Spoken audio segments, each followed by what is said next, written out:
Good morning sir. जैसा कि आप लोग को बीएसटी के तहत हम आप लोगों को कुछ इंपॉर्टेंट क्वेश्चंस बता रहे हैं। तो ये हम लोग का बीएसटी का तीसरा क्लासेस है। तीसरा क्लासेस के तहत थर्ड क्लासेस है। तो जो भी क्लासेस में आपको बता रहे हैं सिर्फ आपको क्वेश्चन को एक्सप्लेन कर रहे हैं, ताकि उसको आप ध्यान से सुन लेंगे तो आपको कहीं भी दिक्कत नहीं होगा। तो जो भी क्वेश्चन बता रहे हैं उस क्वेश्चन को आप ध्यान से देखिए, समझिए और उसको लिखिए। डेली लिखने से क्या होता है, जो क्वेश्चन एक्सप्लेन कर रहे हैं माइंड में सेट करेगा कि जो आपको बता रहे हैं उसको हम कैसे एक्सप्रेशन कर सकें, कैसे हम एग्जाम लिखें, वो आपको बारीकी पता चलेगी। क्योंकि अभी आप प्रैक्टिस करेंगे तो आपका एग्जामिनेशन देते आप 100% कम्प्लीट हो जाएंगे। तो शुरुआत करना स्टार्ट कर दें, स्टार्ट करना प्रारंभ कर दें। तो हमारा अगला क्वेश्चन है, जैसा कि कल आपको बताए थे कि आप लोग के जो प्रिंसिपल ऑफ मैनेजमेंट का फादर थे, कौन थे फादर?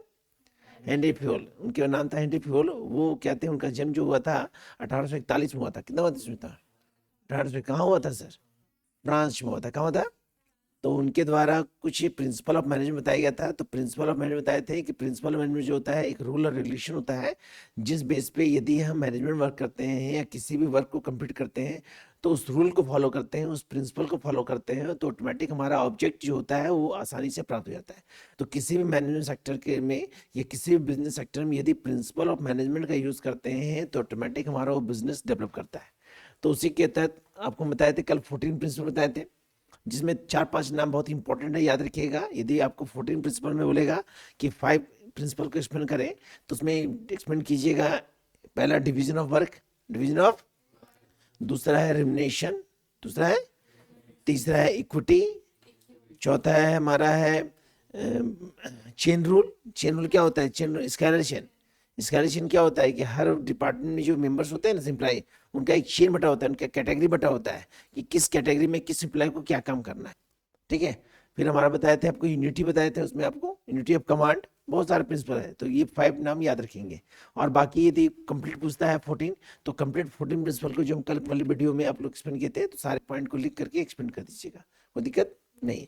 अगला हमारा क्वेश्चन है importance of principal of management. भाई इंपॉर्टेंस क्या होता है? यदि हम प्रिंसिपल ऑफ मैनेजमेंट का यूज करते हैं, यदि हम रूल और रेगुलेशन का यूज करते हैं, तो ऑटोमेटिक हमारा सेक्टर डेवलप करता है। तो डेवलप करना ही उसका इंपॉर्टेंट हो गया। यदि हम उसका यूज कर रहे हैं तो ही डेवलप कर रहे हैं सर। यदि उसका यूज नहीं करेंगे तो डेवलप नहीं करेगा। तो जैसे प्रिंसिपल मैनेजमेंट के तहत पॉइंट था हमारा क्या, division of work. Division of, तो कार्य का बंटवारा करते हैं, तो जो भी एम्प्लॉय है अपनी स्किल के अनुसार, अपनी एफिशिएंसी के आधार पे वर्क को कंप्लीट करता है। और वर्क जब कंप्लीट होता है तो ऑटोमेटिक क्या होता है, हमारा ऑब्जेक्ट जो होता है वो आसानी से प्राप्त होता है। तो उसका इंपॉर्टेंस क्या? तो इंपॉर्टेंस जो है इसका प्रयोग करने से पहला होता है provide useful insight to manager. Provide useful insight to manager, मतलब जो भी मैनेजर होता है उसको अपना वर्क काम करने में कोई समस्या नहीं होता है, क्योंकि पता है कि फर्म में जो भी है उसका हम यूटिलाइज कर रहे हैं। किसका? प्रिंसिपल ऑफ मैनेजमेंट का। अगला बोला है helpful in efficient utilization of resources. मदद मिलता है, जो भी रिसोर्स है ना सर, जो भी रॉ मटेरियल्स है, जो भी संसाधन है, जो भी मशीनरी है, उसका यूटिलाइज करने में हमको क्या होता है, इजी होता है। क्यों? क्योंकि हम यूज कर रहे हैं प्रिंसिपल ऑफ मैनेजमेंट का। प्रिंसिपल ऑफ मैनेजमेंट में आपको साफ साफ बताया जाता है भाई कि जो भी आप रिसोर्स का यूज करें उसको किस प्रकार यूज करें, कैसे यूज करें, या उसका यूटिलाइज करना है तो कौन से एम्प्लॉय किसका किस प्रकार यूज करेगा। तो उससे क्या होता है, जो भी रिसोर्स होता है वेस्टेज नहीं होता है। तो वेस्टेज कब नहीं होगा? जब आपको प्रिंसिपल पता होगा, जब आपको उसका नियम पता होगा कि कैसे हम यूज करें। थर्ड पॉइंट बोला है साइंटिफिक डिसीजन। साइंटिफिक डिसीजन मतलब होता है वैज्ञानिक निर्णय। वैज्ञानिक निर्णय। प्रिंसिपल मैनेजमेंट होता है कि समय के आधार पे जिस टेक्नोलॉजी का प्रयोग कर रहे हैं ना सर, समय के आधार पे जैसे जैसे टेक्नोलॉजी चेंज कर रहा है उसका हम यूटिलाइज कर रहे हैं, तो डिसीजन क्या होता है, आसानी होता है, क्योंकि उसका आप सही से यूटिलाइज कर पा रहे हैं ना। यदि आप उसका समय समय पे यूटिलाइज कर पा रहे हैं ना, तो जो भी साइंटिफिक डिसीजन होता है वो लेने में कोई समस्या, क्योंकि आपको उस टेक्नोलॉजी का नॉलेज है। यदि उस टेक्नोलॉजी नॉलेज है तो किसी भी प्रकार का डिसीजन लेने में कोई समस्या नहीं होगा। अगला पॉइंट बोला understanding and social responsibility. Social responsibility मतलब क्या होता है? समाज, सामाजिक दायित्व, सामाजिक अंडरस्टैंडिंग। अंडरस्टैंडिंग मतलब होता है कि जो भी सामाजिक उत्तरदायित्व है उसको पूरा करने में आप क्या सक्षम हो पाते हैं। समाज में हर कैटेगरी के लोग रहते हैं, समाज में बहुत सारे कैटेगरी के लोग रहते हैं, और प्रत्येक कैटेगरी के जो लोग होते हैं उनका जो नीड होता है, उनका डिमांड जो होता है वो डिफरेंट होता है, क्योंकि उनका सोर्स ऑफ इनकम डिफरेंट है, उनका जो इनकम है जो उनका डिफरेंट है। अब अपनी इनकम के आधार पे जब अपने गुड्स को मार्केट में रिप्रेजेंट परचेज करते हैं, तो जब तक उनको मार्केट में गुड्स सप्लाई नहीं किया जाएगा तब तक वो परचेज नहीं कर पाएंगे। तो प्रिंसिपल ऑफ मैनेजमेंट के तहत क्या करते हैं हम लोग, बाजार में उसी गुड्स को हम सप्लाई करते हैं जिसका बाजार में डिमांड है, जिसका बाजार में लोग की इच्छा है, तो उसी के अनुसार क्या करते हैं लोग परचेज करते हैं और अपनी रिस्पॉन्सिबिलिटी को अपने इच्छाओं को पूरा करते हैं। उससे समाज क्या होता है हमारा, डेवलप करता है। तो समाज को डेवलप करने में किसका भी हाथ होता है, बिजनेस का। और बिजनेस डेवलप करने के लिए क्या यूज करना पड़ेगा, प्रिंसिपल ऑफ, अगला बोला है इनकोजमेंट रिसर्च एंड डेवलपमेंट। इसका मतलब क्या हो गया, यदि आप प्रिंसिपल ऑफ मैनेजमेंट का यूज करते हैं ना सर, तो रिसर्च और डेवलपमेंट करने में कोई समस्या नहीं होता है। जिस प्रकार मान लीजिए मार्केट में डिमांड को सही में सप्लाई कर रहे हैं तो लोग का कुछ और डिमांड होगा, तो उसको आप क्या कर रहे हैं, उसको एक प्रोसेस से, उसको प्रोसेस में कर सकते हैं कि उसको क्या करते हैं, मेजरमेंट करते हैं, क्या करते हैं, और मेजरमेंट करने पता चलता है कि बाजार का ये डिमांड है और उसको उस डिमांड के अनुसार प्रोडक्शन करते हैं और मार्केट में सप्लाई करते हैं। तो जब तक रिसर्च नहीं करेंगे, जब तक कंज्यूमर के नीड को पता नहीं करेंगे, तब तक आप उसका प्रोडक्शन को तैयार नहीं करेंगे। तो प्रोडक्शन किस बेसिस पे करते हैं, रिसर्च के आधार पर। और रिसर्च के बाद क्या करते हैं, आप सप्लाई करते हैं, जिससे क्या होता है, डेवलपमेंट होता है। नेक्स्ट पॉइंट बोला है help to coordinate and control, coordinate and control. तो अगला पॉइंट हमारा था help to coordinate and control. यदि आपको प्रिंसिपल ऑफ मैनेजमेंट का नॉलेज होता है तो उस कंडीशन में किसी भी बिजनेस को कोऑर्डिनेट और कंट्रोल करने में समस्या नहीं होता है। कोऑर्डिनेट तो होता है कि जो भी वर्कर्स के एम्प्लॉय होते हैं उसको कोऑर्डिनेट करते हैं, उनकी समस्याओं का क्या करते हैं, समाधान करते हैं, क्या कहते हैं सर, और क्या करते हैं, कंट्रोल, जिससे कोई तरह का गलत काम ना हो, है ना, नियंत्रण करते हैं, अनुशासन करते हैं, डिसिप्लिन करते हैं। डिसिप्लिन भी एक उसका प्रिंसिपल मैनेजमेंट का पॉइंट है सर, क्योंकि किसी भी फर्म में डेवलपमेंट तभी होता है जब कंट्रोलिंग करते हैं। क्योंकि आपको बताए थे फंक्शनल मैनेजमेंट में सबसे इंपॉर्टेंट पॉइंट जो होता है वो कंट्रोलिंग होता है। अगर कंट्रोल होता है तो हमारा क्या होता है, प्लानिंग सही से होता है, ऑर्गेनाइजेशन सही से होता है, स्टाफिंग सही होता है और डायरेक्शन भी। तो सबसे मेन पॉइंट क्या है हमारा, कंट्रोल। गुड। अगला बोला है डेवलप ऑब्जेक्ट अप्रोच, मतलब किसी भी प्रकार के ऑब्जेक्ट को, किसी भी प्रकार के उद्देश्य को प्राप्त करने को समस्या नहीं होता है। बेसिकली आपको नॉलेज क्या होनी चाहिए, प्रिंसिपल ऑफ मैनेजमेंट का। कहने मतलब है प्रिंसिपल ऑफ मैनेजमेंट जो होता है एक प्रकार का नियम होता है, एक प्रकार का कानून होता है, जिसका यूटिलाइज यदि किसी भी फर्म के तहत, किसी भी बिजनेस के तहत यदि मैनेजमेंट करते द्वारा यूज किया जाता है तो उस कंडीशन में उसका जो मिशन होता है, उसका जो विजन होता है ना, उसको प्राप्त करने को दिक्कत नहीं होता है और ऑटोमेटिक वो एक सही समय पे अपने ऑब्जेक्ट को प्राप्त कर लेता है। तो ये पॉइंट किसका है, importance and principal of management. Objective भी कर सकते हैं इसको आप, ठीक है सर। नेक्स्ट क्वेश्चन हमारा है what do you mean by scientific management. भाई साइंटिफिक मैनेजमेंट मतलब होता क्या है, साइंटिफिक मैनेजमेंट बोलते हैं वैज्ञानिक प्रबंध। क्या बोलते हैं सर, ये दो शब्द से बना हुआ है, पहला है साइंटिफिक और दूसरा है मैनेजमेंट। साइंटिफिक मतलब क्या होता है कि किसी भी वर्क को, किसी भी मैनेजमेंट वर्क को कंप्लीट करने के लिए जब आप टेक्नोलॉजी का यूज करते हैं, किसके यूज करते हैं, तकनीक का यूज करते हैं, तो ऑटोमेटिक क्या होता है, आपका ऑब्जेक्ट प्राप्त करने को समस्या नहीं होता है। और मैनेजमेंट मतलब क्या होता है, जो 12 पढ़ने में लोग किसी भी वर्क को फुलफिल करने के लिए अपनी स्किल की बेस पे, अपनी योग्यता के अनुसार जो काम करते हैं वो आपका क्या कहलाता है, मैनेजमेंट। तो ये दोनों वर्ड साइंटिफिक मैनेजमेंट क्या कहलाए, तो इसके फादर थे हमारा एब्डुल टेलर। कौन थे सर, उन्होंने ये बताया था कि साइंटिफिक मैनेजमेंट जो होता है वो मैनेजमेंट सेक्टर के लिए बहुत इंपॉर्टेंट होता है, क्योंकि समय समय पर जो बाजार का जो डिमांड होता है, बाजार की जो आवश्यकताएं होती है, मार्केट का जो नीड होता है, उस नीड को पूरा करने के लिए जब हम साइंटिफिक रूप से, जब टेक्नोलॉजी बेस पे जब प्रोडक्शन करते हैं, जब टेक्नोलॉजी बेस पे क्या करते हैं, प्रोडक्शन करते हैं, और टेक्नोलॉजी बेस पे मार्केटिंग में क्या करते हैं, सप्लाई करने का काम करते हैं, तो ऑटोमेटिक क्या होता है, हमारा बिजनेस ग्रो करने का काम करता है। तो किसी बिजनेस में ग्रो करने के लिए साइंटिफिक मैनेजमेंट का होना इंपॉर्टेंट है। अभी आप देख रहे होंगे कि जितना भी बिजनेस सेक्टर हो गया सब ऑनलाइन हो गया सर, तो ये किसका पार्ट सर, साइंटिफिक। क्योंकि सब ऑनलाइन होने से क्या हो गया कि कंज्यूमर को प्रोडक्ट परचेज करने को समस्या, पेमेंट करने में समस्या नहीं होता है। किसी भी वर्क का जो एडवर्टाइजमेंट होता है, जो विज्ञापन होता है, उसमें भी साइंटिफिक मैनेजमेंट का यूज करते हैं कि किस प्रकार, किस समय के आधार पे, किस मूल्य के आधार पे मार्केट में गुड्स को रिप्रेजेंट करें और सही समय पे उसको हम बेच सकें। तो इसके लिए किसके बेस पे, साइंटिफिक। मतलब साइंटिफिक मैनेजमेंट जो होता है एक ऐसा बिजनेस पार्ट होता है जिसके आधार पे अपने ऑब्जेक्ट को एक सही समय पे प्राप्त करने को समस्या नहीं होगा। अगर इसका पूछेगा इंपॉर्टेंट, तो साइंटिफिक मैनेजमेंट का ऑब्जेक्ट इंपॉर्टेंट क्या होता है ना, कि समय समय पे जो होता है रिसोर्स, उसका आप सही से यूटिलाइज कर पाते हैं। समय समय पे जो भी टेक्नोलॉजी आता है उसका सही आप यूटिलाइज कर पाते हैं। क्यों? क्योंकि आपको मैनेजमेंट के आधार पे वो टेक्नोलॉजी यूज करने आता है।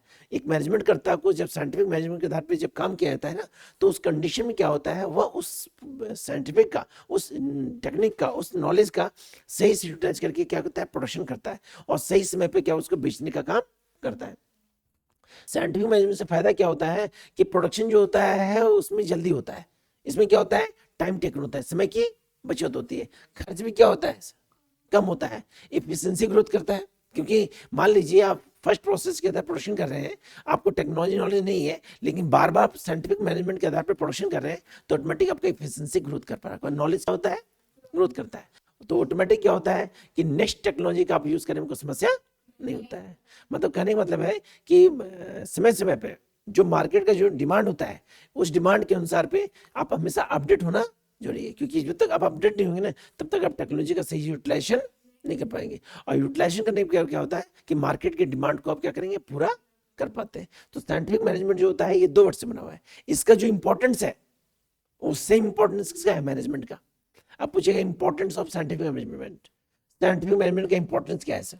यदि पूछेगा साइंटिफिक मैनेजमेंट का इंपॉर्टेंस क्या है, तो पहला इंपॉर्टेंस क्या होगा सर, यूटिलाइजेशन ऑफ रिसोर्सेस। भाई आपको साइंटिफिक नॉलेज होगा ना, तो ऑटोमेटिक जो रिसोर्स है ना उसका सही से यूज कर पाएंगे, वो वेस्टेज। अगला होगा एफिशिएंसी ग्रोथ,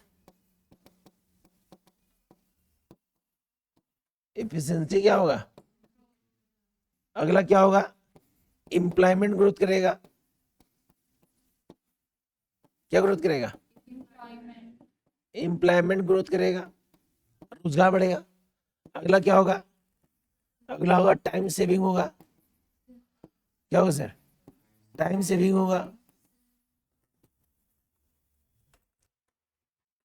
अगला क्या है सर, आपको बताइए, utilization resource, efficiency growth, employment growth, time saving. आपका होगा मिनिमम एक्सपेंसेस, खर्च क्या होगा, कम होगा। प्रोडक्शन इंक्रीज करेगा, प्रोडक्शन क्या करेगा, इंक्रीज करेगा, एटसेट्रा। तो इसका जो इंपॉर्टेंस है वो मैनेजमेंट का इंपॉर्टेंट है। टू अर्न प्रॉफिट होगा, प्रॉफिट अर्न हुआ सर। आखिर ये सब काम क्यों कर रहे हैं सर, प्रॉफिट को अर्न करने के लिए। क्योंकि मैनेजमेंट का यूज होता है बिजनेस में। अब बिजनेस का एक ही मोटो होता है, economic activity, to earn profit. अपने इकोनॉमी को अर्न करने के लिए जो एक्टिविटी करते हैं वो आपका कहलाता है इकोनॉमिक एक्टिविटी, और इकोनॉमिक एक्टिविटी का यूज करते हैं बिजनेस कहते हैं। और बिजनेस को सही से कंप्लीट करने के लिए मैनेजमेंट का होना, और उस मैनेजमेंट को और सही तरीके से फुलफिल करने के लिए साइंटिफिक मैनेजमेंट का होना। तो सब एक चेन से जुड़ा हुआ है, सब एक सर्कल के तहत जुड़ा हुआ है। क्योंकि मेरा मेन मोटो क्या है सर, टू अर्न प्रॉफिट। तो प्रॉफिट अर्न करने के लिए आपको सर्कल के तहत वर्क करना इंपॉर्टेंट है। यदि उस सर्कल बेस पे काम करते हैं तो आपको कोई समस्या नहीं होगा। तो अभी बताया आपको साइंटिफिक मैनेजमेंट का डेफिनेशन और importance. Next question,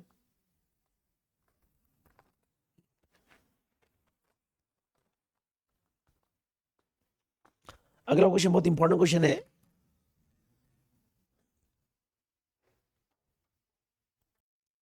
next question हमारा है, what do by business environment, explain the objective and कैटेक्स।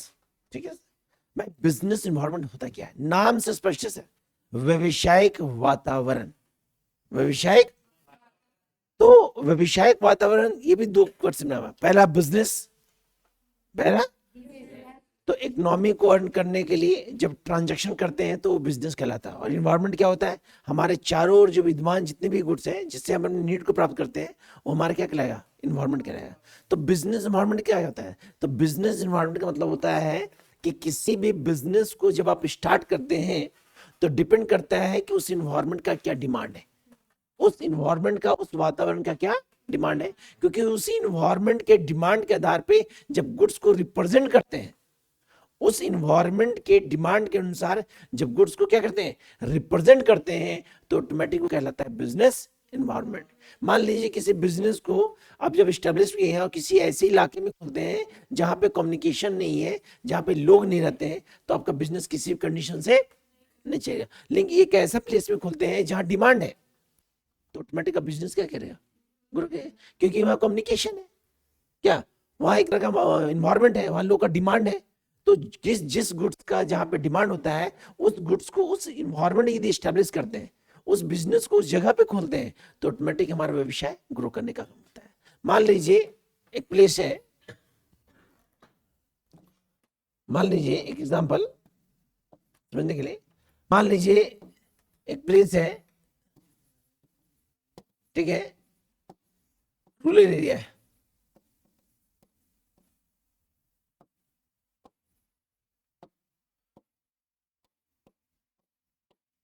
अब वहां पे आप शोरूम खोल देते हैं कार का, किसका, किसी भी कंडीशन में वो शोरूम नहीं चलेगा, चलेगा, क्योंकि वहां पे इस प्रकार के लोग नहीं है, वहां सोसाइटी ऐसा नहीं है कि लोग उसको परचेज करेंगे। लेकिन उसी शोरूम को यदि आप खोलते हैं टाउन में, क्या खोलते हैं सर, मेट्रोपोलिटन सिटी में कहीं भी खोलते हैं, तो ऑटोमेटिक आपका जो बिजनेस है ना सर, वो रन करेगा, बिजनेस क्या करेगा, डेवलप करेगा। क्यों, क्योंकि यहाँ का डिमांड है, यहाँ क्या है, तो बिजनेस इन्वायरमेंट डिपेंड करता है इन्वायरमेंट पे, कि जिस इन्वायरमेंट का जो डिमांड होता है, उस इन्वायरमेंट के डिमांड्स को रिप्रेजेंट करने का काम करते हैं, तो हमारा क्या कहलाएगा, बिजनेस इन्वायरमेंट। क्या कहलाएगा सर, मतलब उस व्यवसाय को उस वातावरण के अनुसार जब आप रिप्रेजेंट करते हैं, तो ऑटोमेटिक आपका व्यवसाय ग्रो करने का काम करता है, चाहे व्यवसाय कोई भी हो, चाहे व्यवसाय छोटा हो या बड़ा हो। यदि मॉल को आप ऐसे इलाके में खोलते हैं जहां लोग नहीं रहते हैं, जहां पे कम्युनिकेशन नहीं है, जहां पे कहते हैं लोग का डिमांड नहीं है, तो ऑटोमेटिक मॉल नहीं चलेगा, वो बिजनेस। लेकिन एक ऐसे प्लेस खोलते हैं जहां पे काफी भीड़ भड़ाका है, काफी लोग रहते हैं, तो ऑटोमेटिक वो मॉल चलेगा। तो डिपेंड करता है वो प्लेस जहां उसका डिमांड है, जहां उसका, तो किसी भी गुड्स का जिस एरिया में डिमांड होता है, उस गुड्स को वहां पे रिप्रेजेंट करते हैं, तो ऑटोमेटिक आपका बिजनेस ग्रो करने का काम करेगा। और जिस जगह वो डिमांड नहीं है, वहां गुड्स को रिप्रेजेंट करते हैं, चलाने का काम करते हैं, तो किसी भी कंडीशन बिजनेस ग्रो नहीं करेगा। एग्जाम्पल जैसे मान लीजिए, छोटे एग्जाम्पल देते हैं, जैसे अभी टेक्नोलॉजी का काफी डिमांड है, अभी टेक्नोलॉजी का लोग ज्यादा यूज कर रहे हैं, करें सर। अब मान लीजिए उस टेक्नोलॉजी बेस पे आपको मोबाइल शॉप किसी इलाके में खोल दिए, ठीक है, जहां डिमांड है, तो ऑटोमेटिक वो सब चलेगा। क्यों चलेगा, क्योंकि अभी डिमांड है, वो अभी वो क्या है, डिमांड है। अभी लोग की इच्छा है कि भाई हम नया नया फीचर्स के नए मोबाइल लें, तो जैसे जैसे मार्केट के डिमांड के अनुसार फीचर्स का मोबाइल आप रिप्रेजेंट करते हैं, तो आपका बिजनेस वो ग्रो करने का काम करता है। तो उसी बेस पे उसका कुछ इंपॉर्टेंट है ऑब्जेक्टिव, और इंपॉर्टेंट क्या हो गया हमारा, तो ऑब्जेक्टिव बोला है आइडेंटिफाई बिजनेस अपॉर्चुनिटीज। भाई आइडेंटिफाई मतलब आप आइडेंटिफाई कर पाते हैं किसका, बिजनेस अपॉर्चुनिटी का। अगला बोला है इंप्रूव परफॉर्मेंस, इसका मतलब क्या हो गया, यदि बिजनेस इन्वायरमेंट के तहत किसी बिजनेस को उस प्लेस में आप खोलते हैं जहां डिमांड है, तो आपको क्या बोलता है, इंप्रूव परफॉर्मेंस को क्या करता है, इंप्रूव करने का मौका मिलता है, कि आप कितना उस ग्रुप बाजार में उस गुड्स को रिप्रेजेंट करने का काम कर रहे हैं, कितना कंज्यूमर को अट्रैक्ट करने का काम कर रहे हैं, कितना कंज्यूमर के नीड को पूरा करने का काम आप कर रहे हैं, कितना आप सप्लाई करने का काम कर रहे हैं, तो ऑटोमेटिक बिजनेस आपका क्या होगा, इंप्रूव होगा। क्या होगा सर, अगला बोला basis of decision, basis of, तो किसी भी प्रकार के निर्णय लेने को समस्या नहीं है। क्यों, क्योंकि आप बिजनेस इन्वायरमेंट के तहत काम कर रहे हैं, आप उस बिजनेस को उसी इन्वायरमेंट को रहे हैं जहां उसका डिमांड है, जहां उसका, तो डिमांड के अनुसार जब गुड्स को रिप्रेजेंट करते हैं, तो किसी भी ऑब्जेक्ट या किसी भी डिसीजन लेने को समस्या नहीं है, मतलब डिसीजन लेने में दिक्कत नहीं होगा। क्यों, क्योंकि आप उस काम को किस बेस पे कर रहे हैं, बिजनेस इन्वायरमेंट के तहत कर रहे हैं। अगला बोला है survive in the business, survive in the, तो बिजनेस को सर्वाइव कर रहे हैं आप ऑटोमेटिक किस बेस पे, बिजनेस। अगला बोला है making of policies, making of policies, तो गवर्नमेंट का जो भी नीति होता है, जो भी नियम होता है, गवर्नमेंट का जो भी नीति होता है, जो भी नियम होता है, उसको पूरा करने को दिक्कत नहीं होता है। तो बिजनेस एनवायरनमेंट कहता है, बताते हैं making of policies, making of policy मतलब होता है जो भी नीति होता है उसका सही से आप पालन कर पाते हैं, गवर्नमेंट का जो भी रूल रेगुलेशंस होता है या प्रिंसिपल ऑफ मैनेजमेंट के तहत जो भी प्रिंसिपल्स होते हैं उसका सही यूटिलाइज कर पाते हैं। सही यूटिलाइज कर पाएंगे तो आपका बिजनेस एनवायरनमेंट क्या होगा, ग्रो कर पाएगा। आपका बिजनेस क्या हुआ है, ग्रुप है। क्योंकि जिस बिजनेस को जिस इन्वायरमेंट में आप खोले स्टैब्लिश किए हैं, तो उस इन्वायरमेंट के नीड को पूरा कर पा रहे हैं, तो ऑटोमेटिक क्यों बिजनेस तो ग्रो करेगा। क्यों? क्योंकि आप किसका यूज करें, पॉलिसीज का। अगला बोले एस्टेंस और इन प्लानिंग, ऑटोमेटिक यदि बिजनेस इन्वायरमेंट सही रहेगा ना सर, तो ऑटोमेटिक हमारा प्लानिंग करने में कोई समस्या नहीं होगा, किसी प्रकार की योजना बनाने में दिक्कत नहीं। क्यों? क्योंकि उस बिजनेस को हम इस इन्वायरमेंट में ही चला रहे हैं जहां उसका डिमांड है, तो उस डिमांड के अनुसार हमको योजना बनाने में कोई समस्या नहीं होगा। तो प्लानिंग बनाने में भी दिक्कत नहीं करता है, किसके तहत, इस पे इन्वायरमेंट पे, किस पे इन्वायरमेंट या बिजनेस इन्वायरमेंट बोल सकते हैं, कोई दिक्कत नहीं है। तो ये हमारा बिजनेस इन्वायरमेंट था हमारा। नेक्स्ट क्वेश्चन हमारा है,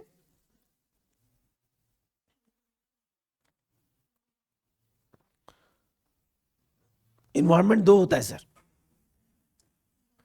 इन्वायरमेंट जो होता है वो दो होता है, एक होता है इंटरनल।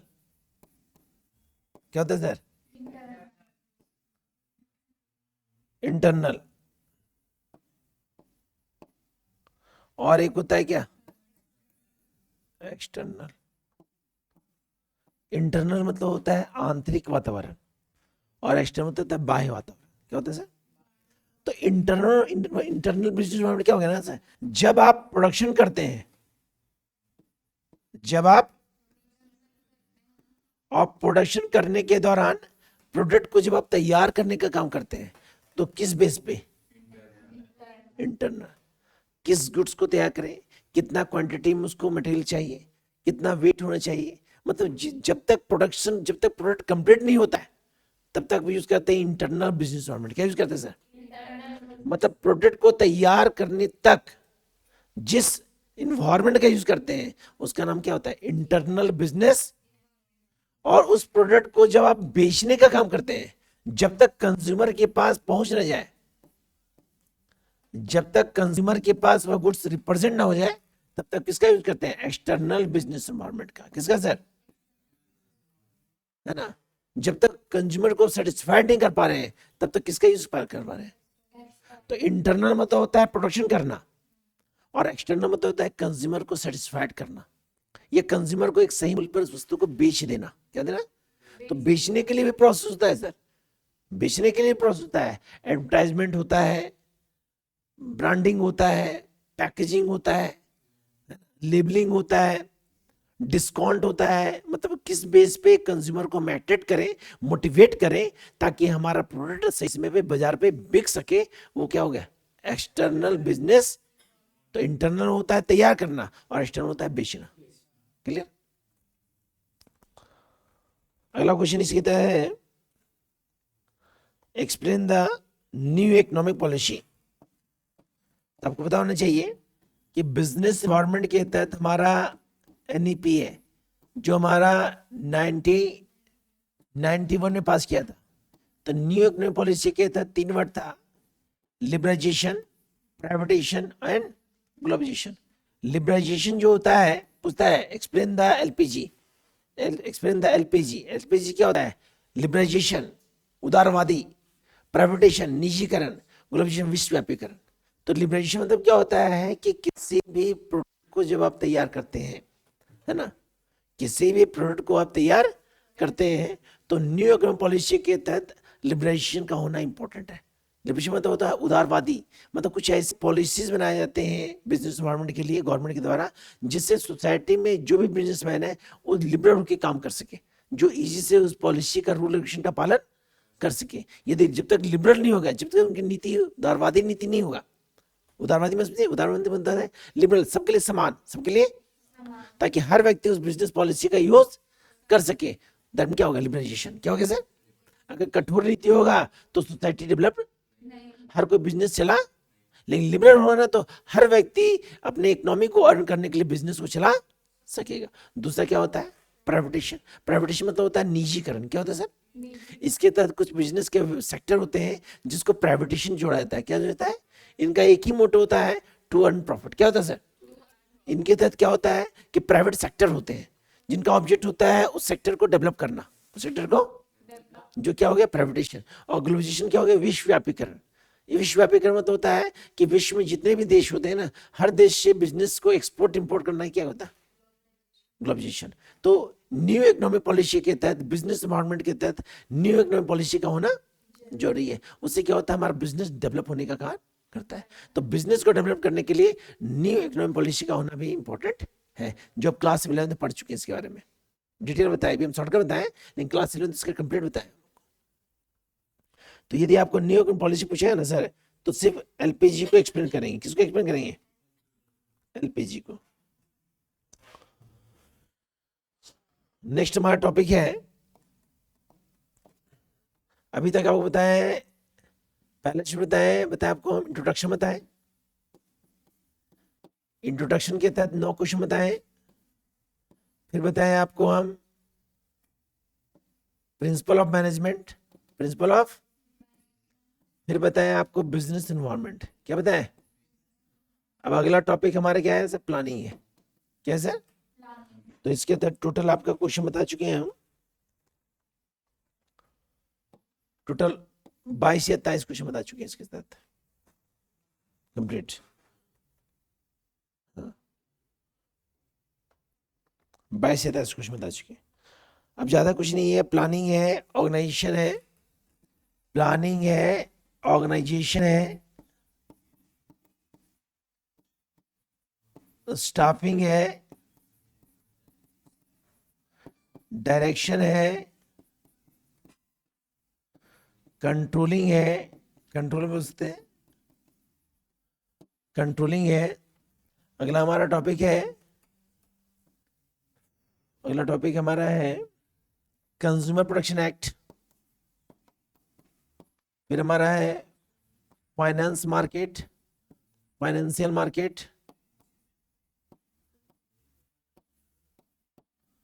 फाइनेंशियल मैनेजमेंट, है ना। तो प्रत्येक के तहत 4-5 क्वेश्चन है जो 2-3 वीडियो में कंप्लीट कर देंगे, क्योंकि मेन ऑब्जेक्ट इसी के तहत हमारा मेन क्वेश्चंस, है ना। बाकी बहुत इंपॉर्टेंट, बहुत इजी क्वेश्चंस है जो आपको नेक्स्ट वीडियो में एक्सप्लेन करेंगे। 2 वीडियो आप बनाएंगे बीएसटी का, 3 वीडियो हो चुका हम लोग का, है ना। 2 आप बनाएंगे तो 5 क्लास में कंप्लीट करेंगे।